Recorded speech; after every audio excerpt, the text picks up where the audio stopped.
असली और नकली तुलसी की माला को कैसे पहचानें? बेहद आसान है उपाय, जाने ट्रिक। नमस्ते दोस्तों, अगर आपको मेरा कंटेंट पसंद आए तो कृपया सब्सक्राइब करें और नोटिफिकेशन बेल दबाएं। आपका समर्थन बहुत मायने रखता है और मुझे और भी अच्छे वीडियो बनाने में मदद करता है।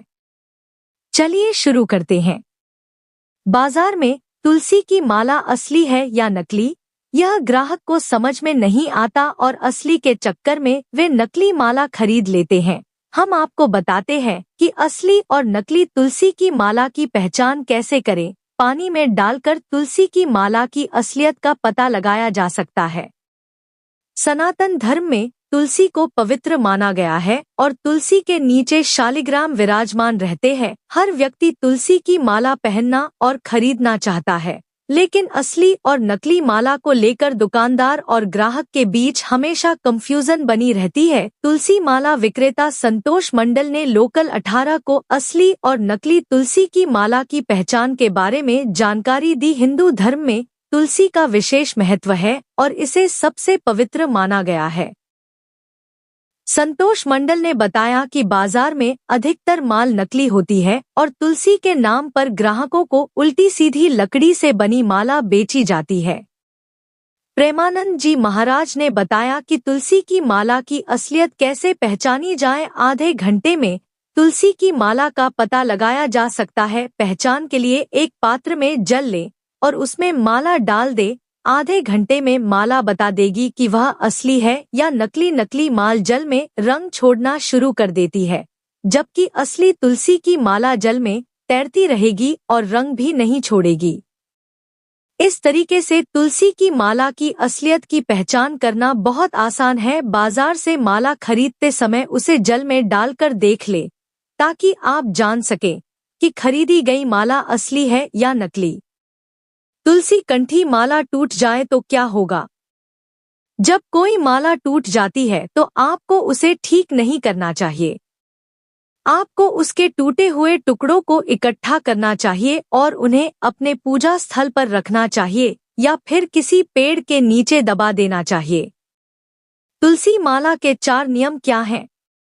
तुलसी की माला पहनने से पहले उसे गंगाजल से धोना चाहिए और सूखने के बाद ही पहनना चाहिए।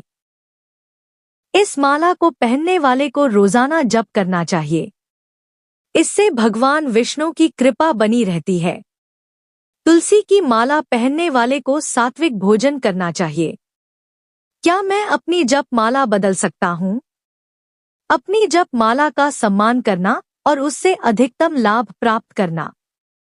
सोते समय माला को उतार लें और उसे अपने पूजा स्थल या किसी स्वच्छ या पवित्र स्थान पर एक थैली या प्लेट में रख दें।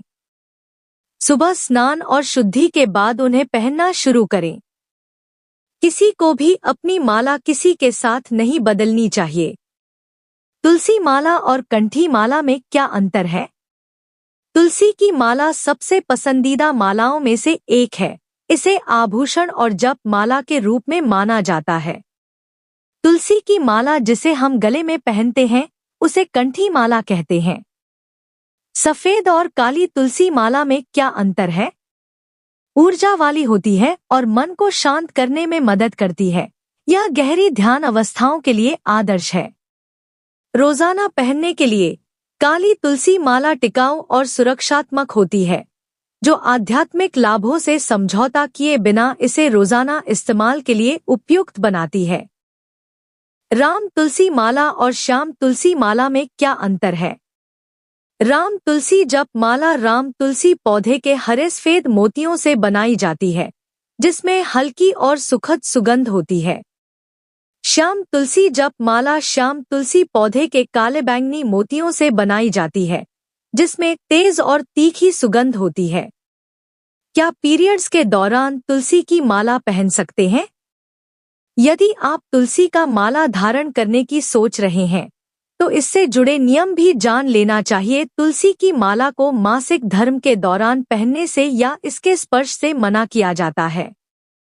हनुमान जी को तुलसी की माला पहनाने के क्या लाभ हैं? इसके पीछे रामायण में एक बेहद रोचक कथा बताई गई है। इसके साथ ही यह भी मान्यता है कि ऐसा करने से हर संकट से मुक्ति मिलती है और घर में सुख समृद्धि का वास होता है।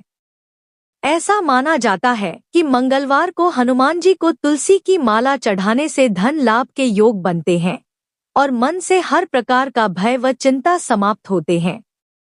क्या तुलसी माला को हाथ में पहन सकते हैं? जो लोग तुलसी की माला धारण करते हैं उन्हें उसके साथ रुद्राक्ष की माला भूलकर भी नहीं पहननी चाहिए। मान्यताओं के अनुसार जो लोग किसी कारण से तुलसी की माला गले में नहीं पहन सकते हैं वे दाहिने हाथ में इसे धारण कर सकते हैं। क्या तुलसी की माला पहनकर प्याज और लहसुन खा सकते हैं? लहसुन प्याज ये तामसी खाद्य पदार्थों के अंतर्गत है, इसलिए प्याज व लहसुन खाने वाले बेहद पवित्र तुलसी जी की माला बिल्कुल नहीं पहन सकते हैं और साथ ही रुद्राक्ष भी धारण नहीं कर सकते हैं। दोस्तों, अगर ये जानकारी उपयोगी लगी तो लाइक, कमेंट, शेयर और चैनल सब्सक्राइब करना न भूलें। धन्यवाद।